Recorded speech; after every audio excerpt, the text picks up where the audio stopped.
Just a few drops of this, and mice and rats disappear. These rodents can't stand it. Do you also have a problem with mice and rats?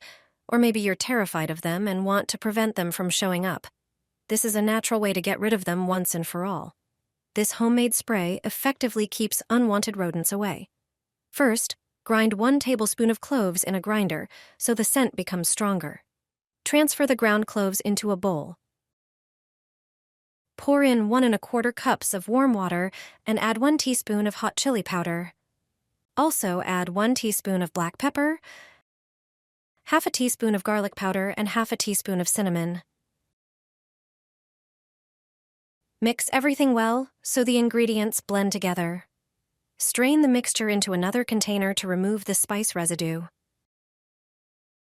Now take 3/4 of a cup of the extract and dilute it with 2 cups of water to get the right consistency. Pour the ready spray into a spray bottle.